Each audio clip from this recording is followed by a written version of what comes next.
Hey, this is the Nature Boy Ric Flair, and believe it or not, whether you like it or don't like it, learn to love it, because you have to listen to Wrestling is Real. It is the best thing going today. Woo! The worldwide leader of podcasting excellence, the king of podcasts radio network proudly presents The Wrestling is Real podcast, because wrestling needs us. So I'm going to go back to a story to start things off about 2 years ago, because it's about coming up on 2 years that Triple H basically had control of the creative. It was really his content to build upon, because Vince was no longer directly involved or directly the decision maker when it came to what we have had in the last year and 21 months? Or no, year and 9 months, right? Sorry, my timing's kind of off. Anyways, the Sportster put a story out when Triple H assumed the responsibility, okay? There was a small talent pool that he was inherited. And Vince, much like anybody else, knows that WWE has always had a very slim starting lineup. It's been like that well after the Attitude Era. See, the Attitude Era, we all were in amazement because of how many main event stars they built at one time. And then they had so many main event stars that just kind of stayed with through the duration until they ran out. Until those stars just went by the wayside. They went with some of these folks as long as they possibly could. John Cena, you think about it. D-Generation X, Triple H, Shawn Michaels, Undertaker. They went as far as they could to keep them around, you know? And then, like I said, we've had the system that was in place after the Attitude Era was OVW. And, it's also spurned out its number of stars out of all that. We always talk about Batista, John Cena, Brock Lesnar, Randy Orton. And then after that was Florida Championship Wrestling, which then begat NXT and the Full Sail version of NXT. And we think about, okay, they had developmental systems where we really did develop talent, and they made their way up to the main roster. But then there's some deviation from that. And I think one of the things that Triple H has always kind of depended on, which is why NXT, everybody was all so excited about, is because he went after free agents. That's a very traditional idea in any sport, any franchise, that you can either go one of two ways if you want to build a championship team. I know, I can already hear someone that I already know would talk about this in wrestling, about baseball, about building a team or building a team off a farm system, right? There's Moneyball, where you're bringing on players for a team at the most cost-efficient way possible. Or you're spending a lot of money on a lot of big-name talent that have made their name somewhere else, or they made their name there, and then came back after, a prodigal venture away from the company after being let go. Chip on their shoulder, come right back. WWE really excels on talent that comes back with a chip on their shoulder. You think right now some of the names we have: Bobby Lashley, Drew McIntyre, CM Punk, Cody Rhodes. These are all names with a significant chip on their shoulder that were under Vince's tutelage and wanted to prove themselves, determined to show Vince McMahon that they were main event material. They all did. So to their credit.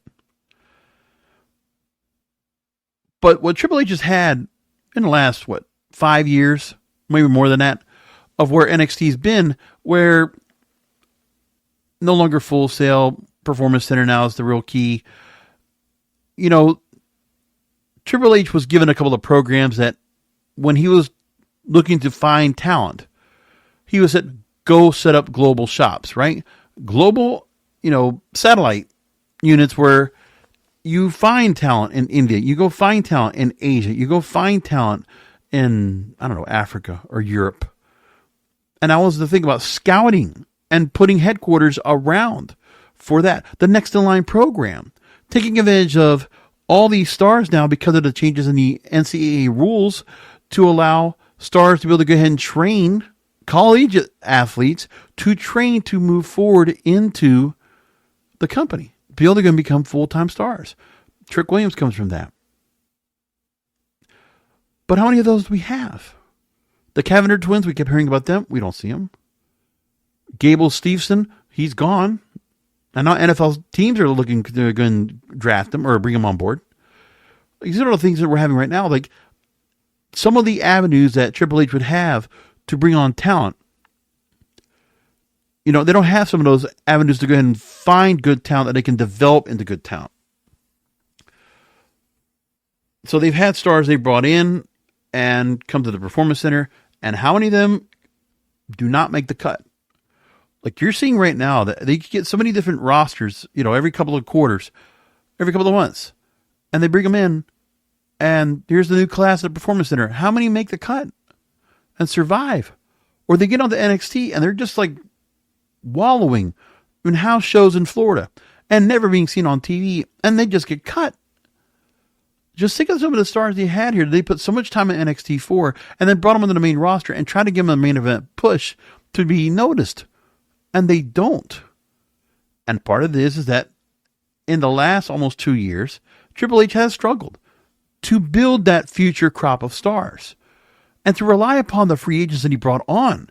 Now, the free agents he brought on, let's be honest with each other, okay? My fellow podcast wrestling brethren, right? All of you fans out there, the fanatical fans that are, you know, you're in your bubble of just what WWE gives you, right? Raw, SmackDown, NXT. You got to keep this in mind too. Because of the change of NXT, where the brand was no longer developmental, when the mindset of developmental territory was going and fading away, it became less important.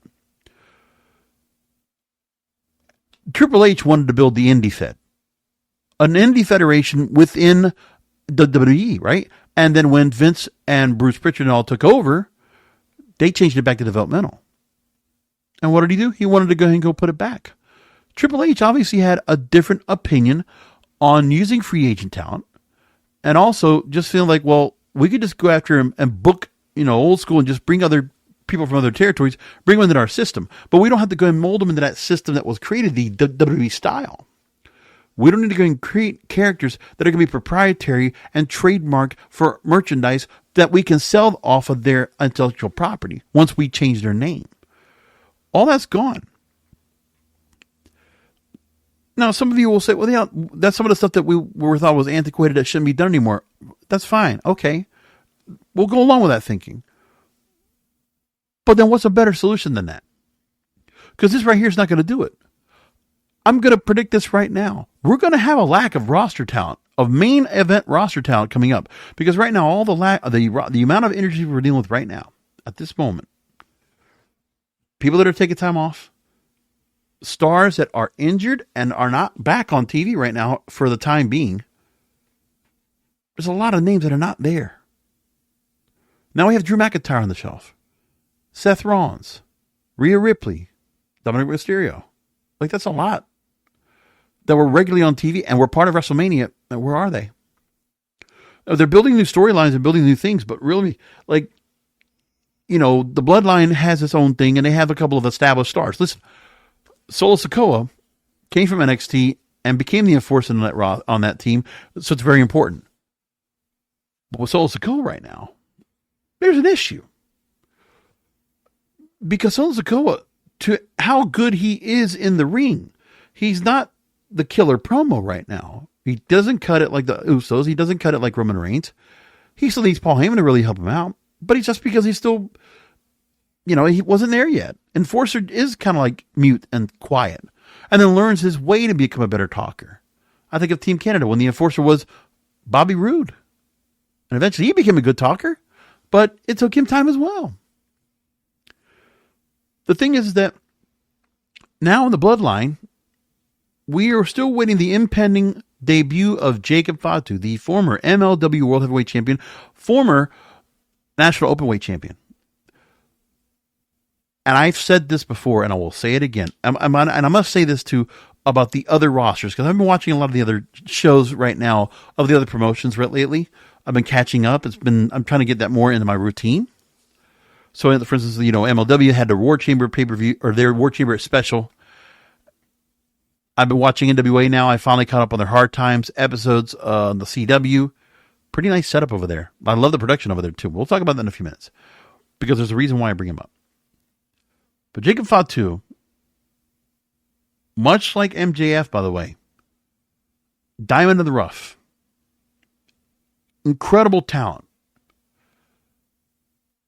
The fact of the matter is that MJF, first time I saw him was in MLW. And right away, this guy, this prick bastard, already got my attention. Him with Arya Blake coming out to the ring, with the Burberry, already started. And what happens? He now is still one of the most recognizable names in AEW, and when he comes back, he's going to get a great response.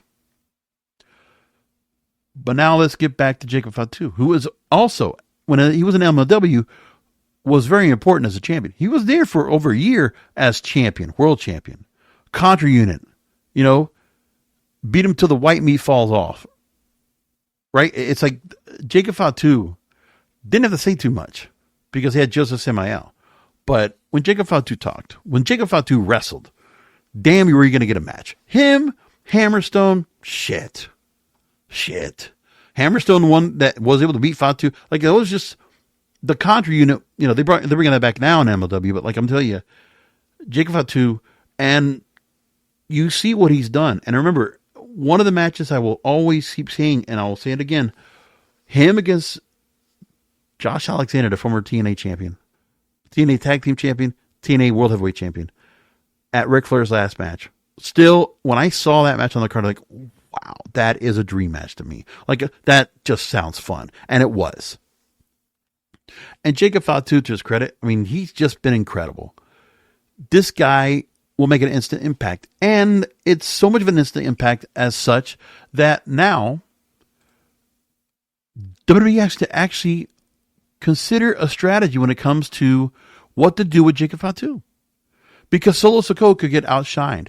I believe that story. I know people can go and say it's nonsense. No, I don't think so. I think there's some truth behind this. So right now, he's getting the biggest push of his career. He's in front of the bloodline. He is leading the mutiny right now because we don't know if he's under the support of Roman Reigns or not. But Tama Tonga, Tangaloa, I said Guerrillas of Destiny last week. It's actually Gates of Agony. My mistake, my fault. I get those names confused. What can I say? Yeah, so Gates of Agony. They're now in here. There's not much of a story behind them. They're just two other Samoans to the WWE crowd. Okay, let's just be honest with each other. The bloodline right now, we don't know much about Tama Tonga or Tangaloa. That's not been talked about. It's just Solo Sikoa is leading the charge. And Paul Heyman is kind of like just lost. Now, when it comes to Jacob Fatu, think about it like this. You would think, okay, Tama Tonga, Tangaloa, hey man, people have seen him on TV for a long time. They've seen him in New Japan, whatever, right? You saw him in AEW at Ring of Honor? Sure. But it's going to be a bigger difference because, Jacob Fatu has not had that big exposure. How many people have been watching MLW like when they have Battle Riot or when they have War Chamber, all the shows they put out there? Who's been really watching, right? Saturday Night Super Fight, which was that first pay-per-view I really caught the attention, and Jacob Fatu was there. And I believe he won the title that night. And for me, Jacob Fatu, just like MJF, was eventually going to be going. It was going to suck. I was going to hate it. But it was no choice. I understand. He was going to go somewhere else. He's just too talented. And so this is one of the... when everybody complains about the fact that, Mercedes Moné didn't come back, right? Or WWE didn't get Will Ospreay, right? Or they didn't get Kazuchika Okada. You know what? Yeah, I get it. But you know what? One of the things I will say in the credit of WWE right now is that Jacob Fatu was absolutely the right place. He's in the right place right now in WWE, right? Okay? And I said this already. I saw what Get the Tables put a point about Jacob Fatu and the story about this, saying that Jacob Fatu is being held off TV right now He will start somewhere and will be on the main roster. But will he be in the bloodline? Because he's going to overshadow Solo Sikoa. It's not nonsense. It's fact. I guarantee you, Jacob Fatu is going to roll some heads. When that guy gets in there in the ring, first time, when that guy hits a fucking moonsault to win a match, let me tell you, you're going to pay attention to him. If you see him jumping off the ring down to the floor, you're going to pay attention. This guy is agile, nimble. He's a big boy. By the way, he was a much bigger boy before, too, and he lost some weight. He got down to a good size now, and this guy has got intensity. He's got fire, got charisma. He looks legit. Looks like a badass. He looks like he would kick your ass. He really does. And his look is great. He's got it. Everything's good. He can talk. He can wrestle. He's made for that roster right now. And I think you don't put him in the bloodline because we already have that rift right now with the Usos, basically. Jimmy's not part of them right now. I think Jimmy's eventually, even though he was seen trying to go ahead and, visit with the bloodline, but we know he's being excommunicated. He's not part of them anymore. What if we see a storyline where Fatu aligns with Jimmy Uso, and then somehow Jimmy and Jay, they put aside their differences for the sake of the family, for the bloodline, and they stop Solo Sikoa and the Gates of Agony from taking over the organization and being true to Roman Reigns' legacy as tribal chief and getting the bloodline back in order. A family feud. Jacob Fatu and the Usos against Tama Tonga Tongaloa and Solo Sikoa. Shit. Book that. Give me that. Like, you can give me that at SummerSlam, or you can give me that at WrestleMania, actually. You can give me that next year at WrestleMania. Set it all up. Then I'm all in. And Jacob Fatu, I think, will stand out. And I believe he will be the star among Solo Sikoa, Tongaloa, and Tama Tonga. That will be the standout Samoan when this all settles. He's going to be it. Mark my words. WrestleVille's report said there's a long strategy to make Sikoa the main force within the faction, but Fatu could outshine Sikoa. Quote, sources suggest that Solo's recent aggressive streak is part of a strategy to establish him as the main force within this new phase of the bloodline ahead of Jacob Fatu's debut. Some trepidation remains within creative over the fear that Fatu's presence could outshine Solo at the stage. And my thing is that I don't think you put him... I think you can't put Jacob Fatu in the mix because I think he will overshadow not just Solo Sikoa. He will overshadow the whole bloodline. He will. I mean, if he makes it in there, great, but I think something happened. I don't think you can crowd that up. We can't go NWO and just start adding more names to the organization. I don't think we could do that. The bloodline was originally, 4 members? Keep it at that. Not more than that. And I'm just a little bit weary about, okay, because Jimmy has just come out of this and, what are we doing? Like the bloodline, we need a little bit of stability right now. I know there's a takeover, but let's settle it all in and figure out where we're going to be.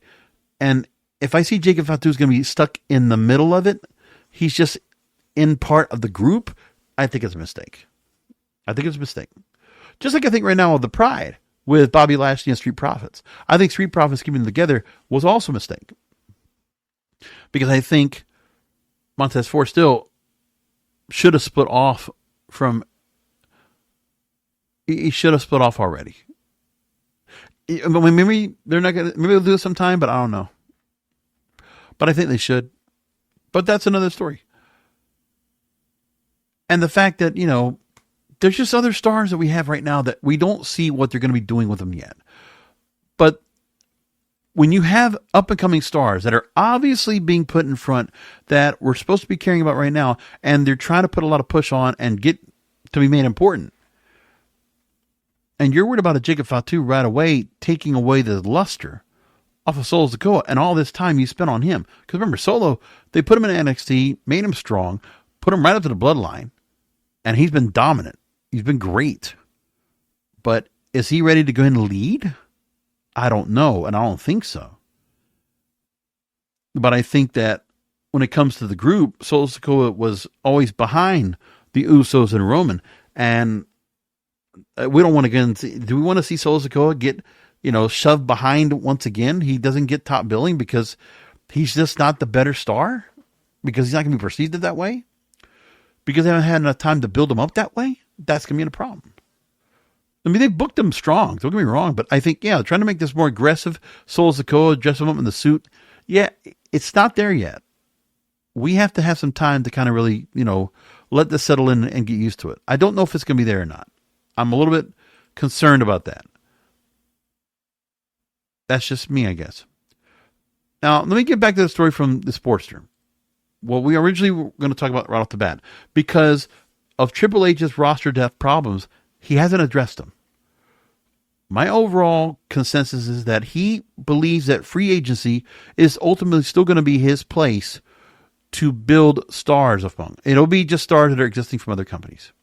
And it'll be easy for them to just go and build up. But like the long build of a prospect and building them up to something bigger, no. I don't think Triple H or Shawn Michaels want to do that.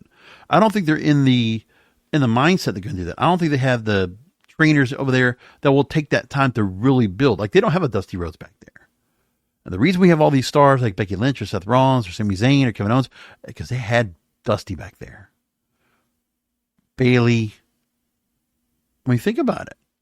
They all came from Dusty. Dusty put so much emphasis right there, and he made such a big difference in all of them. And now you're saying to yourself, well, NXT is being done differently.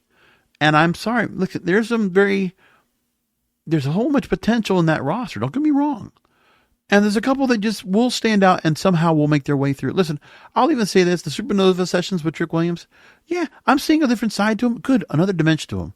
Instead of just him with Carmelo and just being kind of just a straight, talking. Like, I'm trying to work myself more towards Trick Williams and feeling like this guy's going to be a main event star once moved to the main roster. Not yet. He needs seasoning.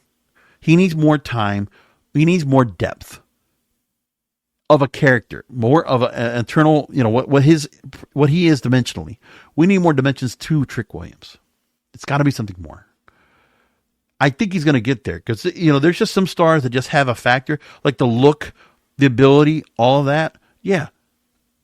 Just how I taste Timothy Stratton absolutely has the it factor. There's just something there. Like, you have something really important. And again, an athlete of her stature, like, that's like the prototype of what a women's star is supposed to be in that company. I mean, you look at Trish Stratus or Dana Brooke or, that's what, or Natalia, that's what WWE likes, or they used to like. Anyway, that's what was like Vince's prototype, or Mandy Rose. That's the prototype of what he liked.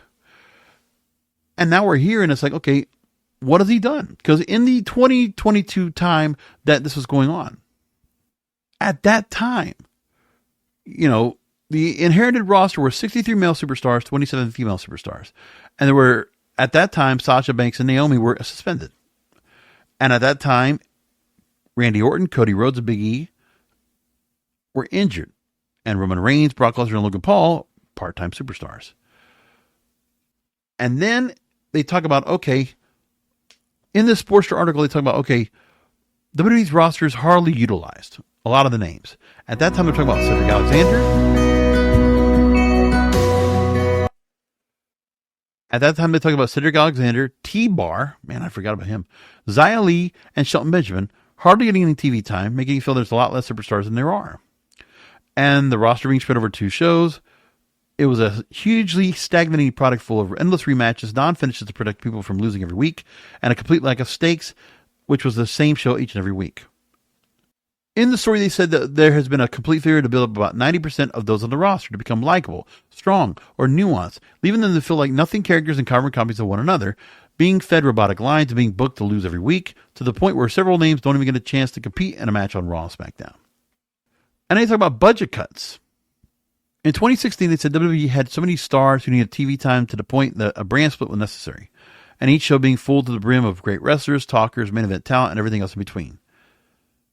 NXT also was in full flow, a conveyor belt of new names, taking the best in the independent scene, making them stars, feeding them through the WWE system. Right, independents. And going after all these stars, free agents that they brought on board. And they had quite a few of those they brought in to NXT. And they didn't stay around because AEW came in. And AEW, once the contracts came through, they started picking people off because of the chance of where they didn't want to stay in NXT. They wanted to go to a main event source. And so AEW ultimately did disrupt the modus operandi of WWE. They struggled since then.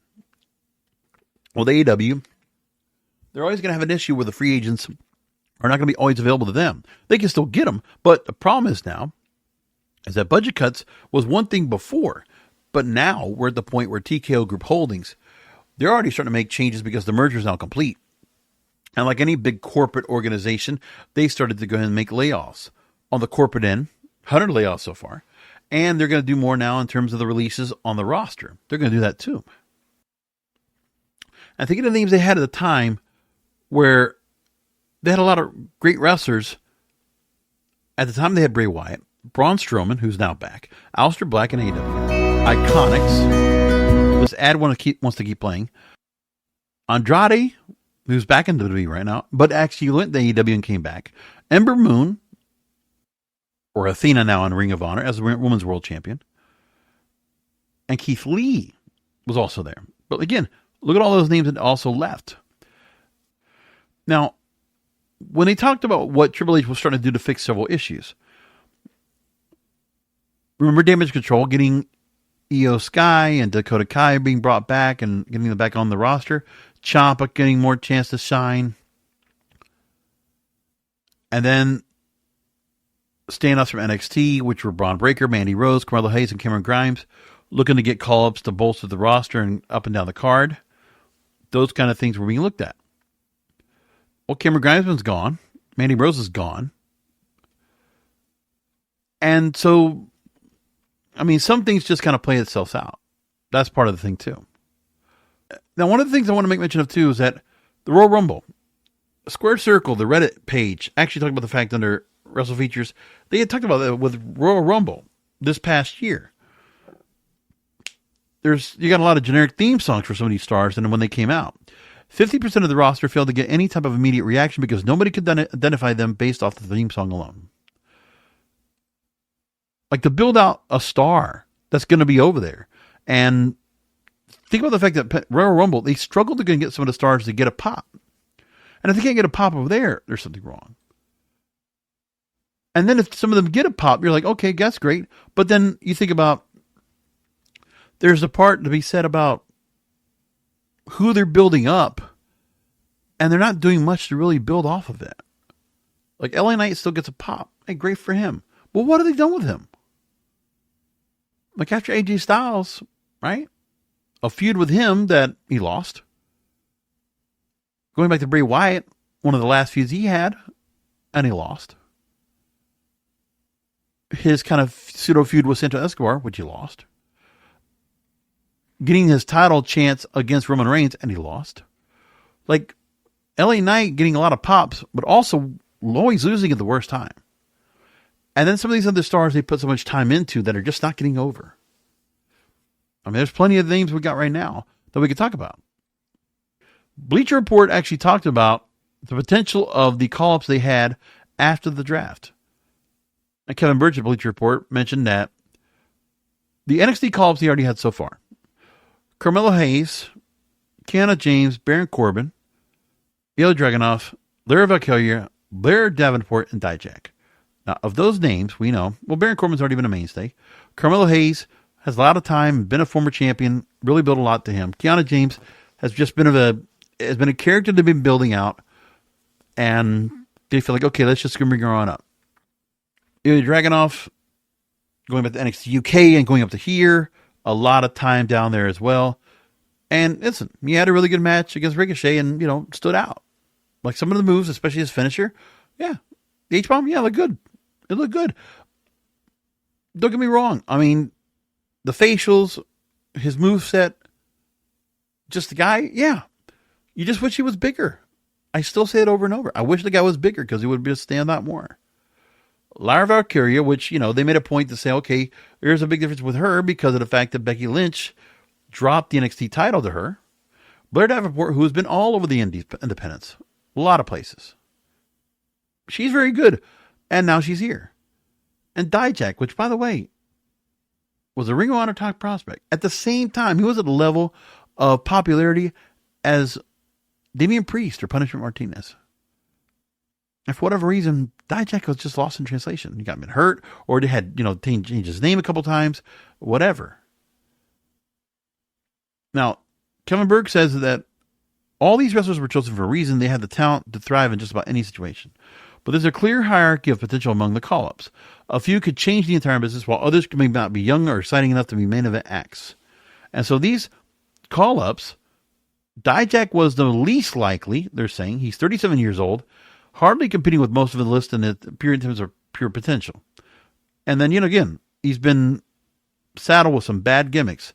Dijakovic, why he changed his name when he moved over? Okay. The T-bar thing also hurt right now with Retribution. That hurt him as ultimately. And then just putting with a Sin City type gimmick with a big trench coat. No. And by the way, Dijak is yet to re-sign with the company. His contract expires this year. But he was called up, and even though it's an AEW monitoring situation, they likely expect he will re-sign. We'll skip Baron Corbin. Blair Davenport.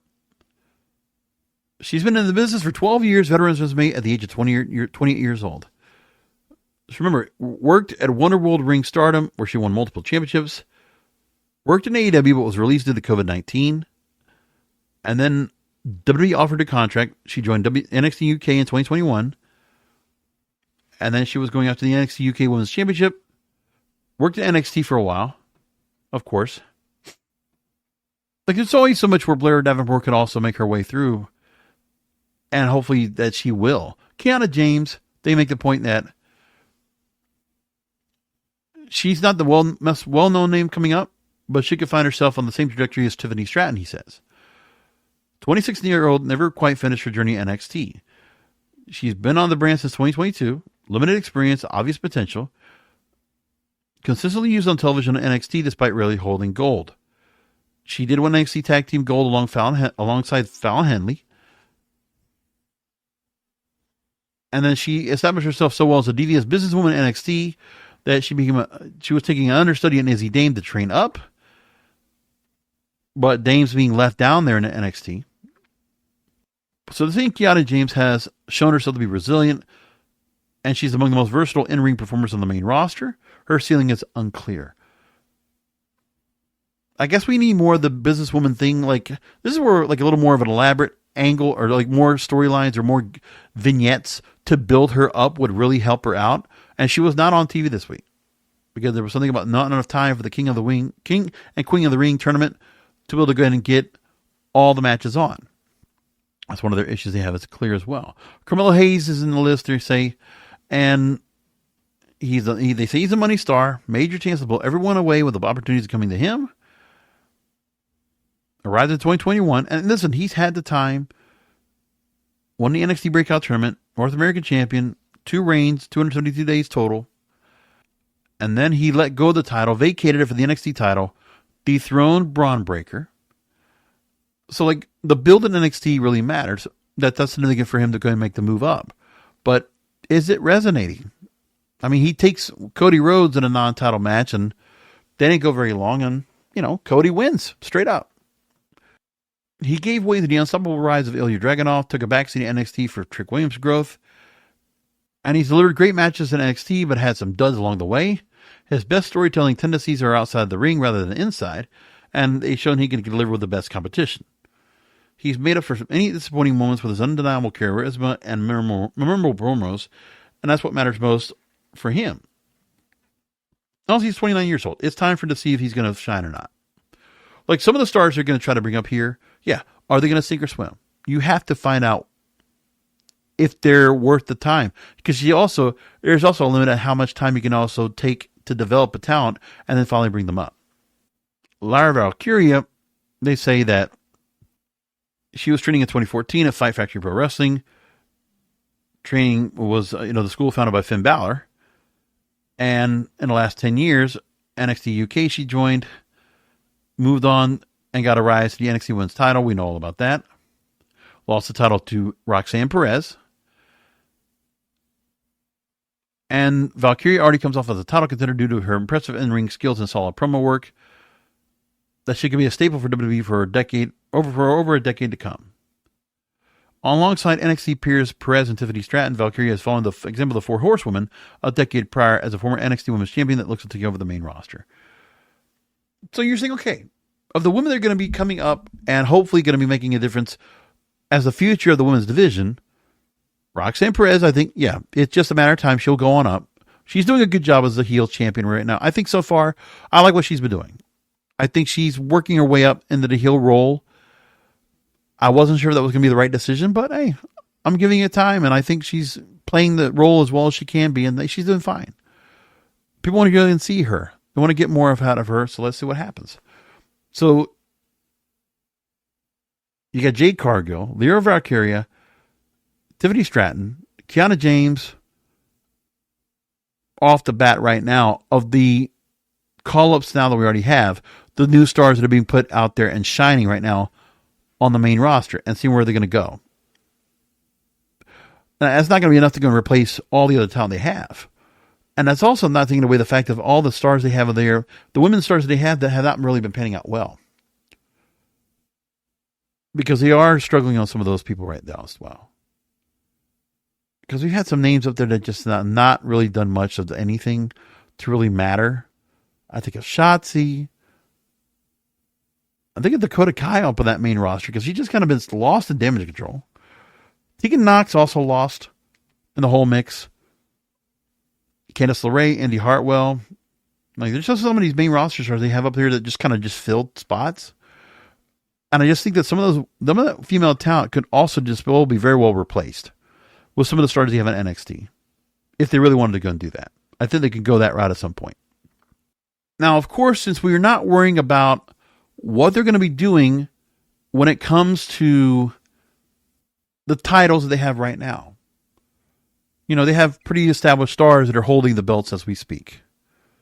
So Becky Lynch or Damian Priest or Bayley or Logan Paul or Cody Rhodes or Sami Zayn. Like, again, pretty established on the championship roster right there. You're not necessarily talking about any stars that are really like out there that are just, you know, there's a justification of all those champions and where they are. Not a lot of young champions that are becoming. I mean, you could say what the tag titles, I guess, with A-Town Down Under, or the women's tag team titles now with Bianca Belair and Jade Cargill. You could say that too, right? But then what about these other things you're going to have? Like these certain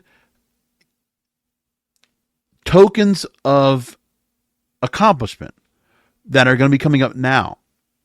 Okay, no Royal Rumble right now. Like, that's a different story. But these certain particular things that they do every year that are supposed to help build up to some stars and see where they're going to be coming up and what they're going to become. You got first now this King and the Queen of the Ring. King and Queen of the Ring right now, if they go into Saudi Arabia, that's the setup for this now. And then after that, it's Money in the Bank. Those are two matches in particular that you would always figure we're going to see who they decide to go and put into the Money in the Bank ladder matches and what they're going to become. And then who they decide to have as King and Queen of the Ring and how they perform in these tournaments. So the moment, no Drew McIntyre for the King of the Ring. But right now, at the moment on the Raw side, you put Dragunov in this tournament right away. Amongst a lot of mainstay veterans. Gunther, Sheamus, Kofi, Mysterio, Ricochet, McIntyre, Balor. We don't know what the SmackDown side is supposed to be yet. I guess we're going to figure that out soon enough. And as for the SmackDown side of the bracket, AJ Styles will take on Randy Orton. Baron Corbin against Carmelo Hayes. LA Knight versus Santos Escobar. Bobby Lashley versus Tama Tonga. So that's what we got right now. A lot of veteran talent right there, except for Carmelo Hayes. Again, a couple of names they decided to go and put in these tournaments. Give them a rub. But how far are they going to go? That's the question. So Dragunov wins his first round match. Carmelo Hayes will win his first round match over Baron Corbin. And then wherever, depending on how they decide to go and put the setup, some pretty big veteran talent that they're going to have to go and beat to go and move forward and become King of the Ring. There's that part. And then we look at what they already did with the Queen of the Ring, Io Sky, Natalya, Leo Valkyria, Dakota Kai, Zoe Stark, Ivy Now. They're going to have a match with Cena Baszler and Zelina Vega, and then we'll figure out the other names that are going to be coming up on SmackDown. But now, when it comes down to it, Io Sky moves forward. Lyra Valkyria wins over Dakota Kai. So Lyra Valkyria is the young upstart from NXT. They're going to move with a first round win to go into the next round. Zoe Stark's been up on that main roster for a while. Ivy Now's already been up there for a while. Not long, but again, they're just relatively new to it. But are they putting a lot of time and effort into them? I don't know yet. But you got to think about right now, what are we going to be doing? Like, it's obvious that these younger stars, they're not going to put them in positions of a major push or any upsets or becoming, prodigy type talent that's going to make their way up. They're not looking to do that. They don't have anybody they feel like can make that immediate jump like that anyways. That's the part also really looks at me. Now, also, King and Queen of the Ring, the prestige for that, like it was before, this is just filler. And that's fine. And putting it for Saudi Arabia, that's fine too. What are you going to do? Like, you got to give something out there. And then, like, really the matter is the Money in the Bank of who gets that spot sooner enough. That's what you got to figure out as well. And then among the stars that are going on right now, being pushed in reports, is that the pitching of ideas right now of the stars we've been talking about here, that they're really trying to build up a lot for, is Dijak and Kiana James.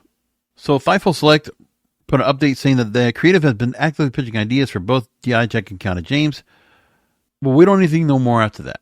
There's just a thought of like, okay, well, what kind of ideas are you going to have? Aside of the gimmicks they've already been inherited. They've already been given. I don't know. But right off the bat, the ideas they might have, we don't know about them yet because Kiana James and Dijak didn't even make the show. Did not appear. I mean, look at some of the stuff they had that was taking precedent besides the King and Queen of the Ring tournaments. You have CM Punk and McIntyre both injured, going at each other for an eventual match they're going to have, but just promo time, just have promo time. But there's no match to be seen as of yet, and when that's going to be. Chad Gable and Bronson Reed to a no contest, and Sami Zayn now decides to go and attack both. To set up where eventually down the line, Zayn will defend against Chad Gable and Bronson Reed. That's the plan. Becky Lynch will give Liv Morgan a title match at King and Queen of the Ring. So you got that going for you. And then for whatever reason, Damage Control comes out to go attack Becky Lynch. And of course, Liv Morgan cowers away, but that's the whole idea of that. And then Lyra Valkyria comes out to help out stop Damage Control. And that's really what it was. Like, they had the tournament and they had that. But, the development of talent, like, we're not going to see some of these stars make their way up leading up to SummerSlam, where we're going to see some of these stars being built up. The development needs to happen. But what are they going to be doing to build up that talent? Like, again, they're already thin right now on the main roster of some of the stars they have because, you're not seeing the champions on TV on a regular basis. Not all of them. Not all of them. Like, it's good to see Cody out there as much as he is out there and he does wrestle and it's great. But, it's like you're not always there with your full roster. And yeah, injuries are going to tend to happen. But, like, there's the part where if it's not that, let's get some younger talent and let's just do something more. This company should be able, with all their resources, to be able to build talent pretty quickly. In an age where we have social media that makes things viral so quickly. Look at the effing Drake Kendall Lamar rap feud. The rap beef between them.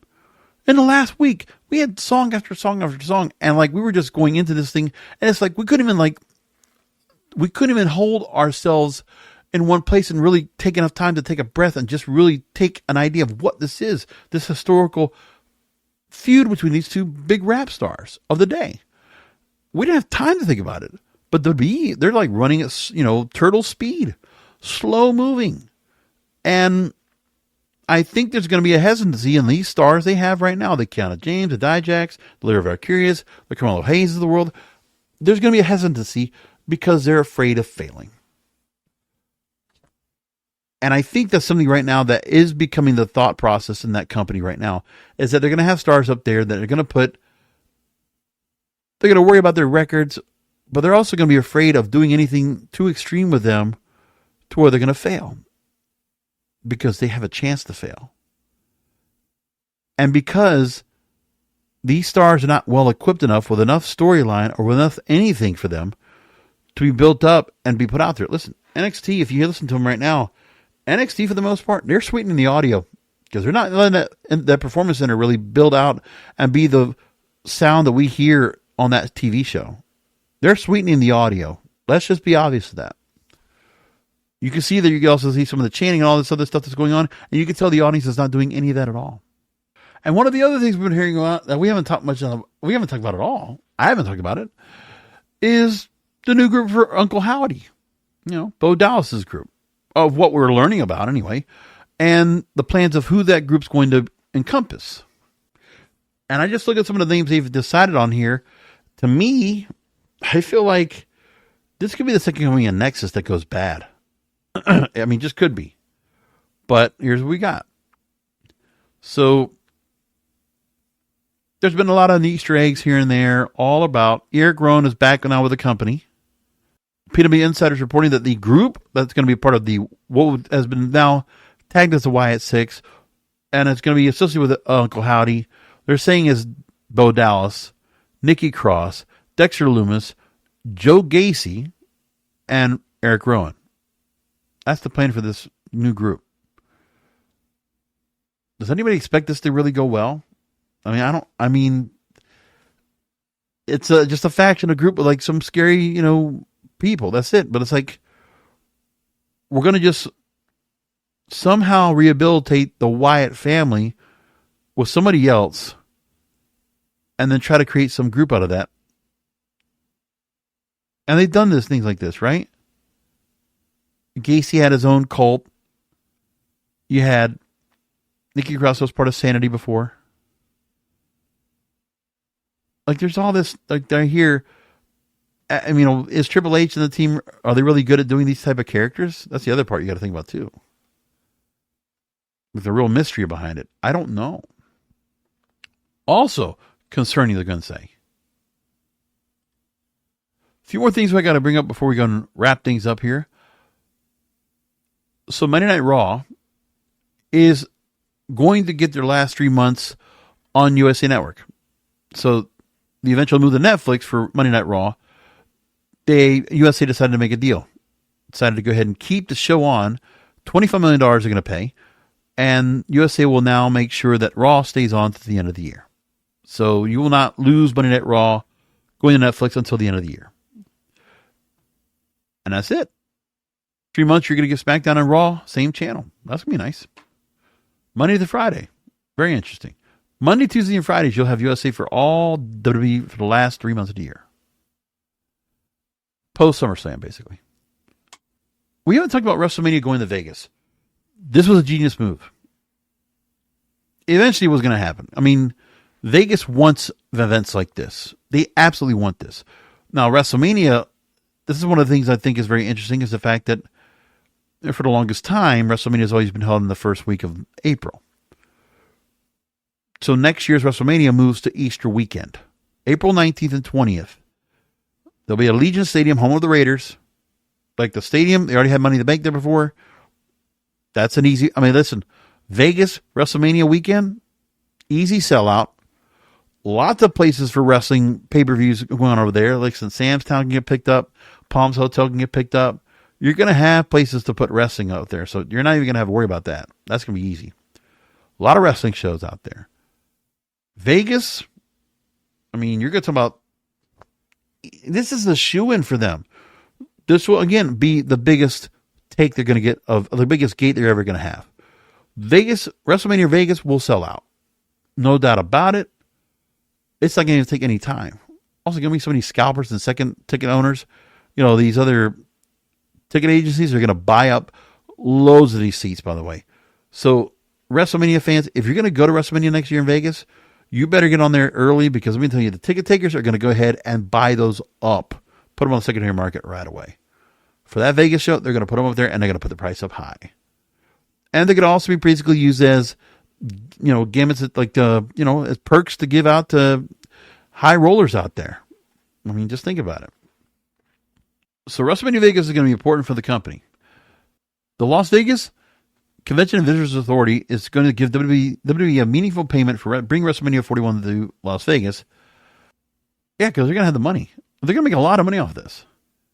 They will receive other cash and non-cash incentives to bring the showcase of the Immortals to the gambling capital of the world. Or the entertainment capital of the world. So, I'm sorry. They did run at Caesar's Palace in Las Vegas in 93. Forgot about that. But it's been a long time. And now they're going to come back here. It's big for them. This will be easy for them to go and put out. Very easy for them.